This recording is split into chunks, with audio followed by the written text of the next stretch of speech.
శ్రీరాముల్లో ఉండే 16 గుణాల గురించి మీకు తెలుసా? అవేంటో ఈ వీడియోలో తెలుసుకుందాం. వీడియో పూర్తిగా చూడండి. నచ్చితే లైక్ చేయండి, సబ్స్క్రైబ్ చేసుకోండి. మొదటిది గుణవంతుడు.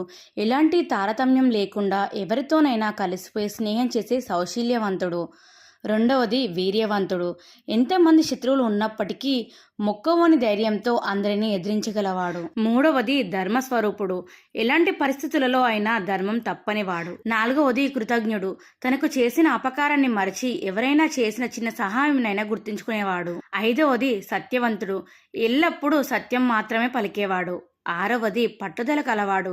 ఎలాంటి పనైనా సంకల్పిస్తే పూర్తి చేసే వరకు గట్టి పట్టుదల కలవాడు. ఏడవది చరిత్రము కలవాడు. భూత భవిష్యత్ వర్తమానాలకు చెందిన చరిత్ర కలవాడు. ఎనిమిదవది ప్రాణకోటికి హితుడు. సృష్టిలో ఉన్న సమస్త ప్రాణకోటి మేలు కోరేవాడు. తొమ్మిదవది విద్వాంసుడు.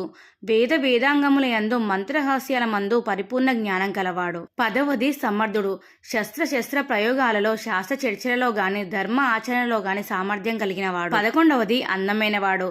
ఎన్నిసార్లు చూసినా ఇంకా చూడాలనిపించే అందమైన రూపం కలవాడు. 12వది ఆత్మవంతుడు. స్థిరమైన మనసుతో ఏ పరిస్థితుల్లోనైనా కూడా ఆత్మ నిర్బంధం కలవాడు. 12వది ఆత్మవంతుడు.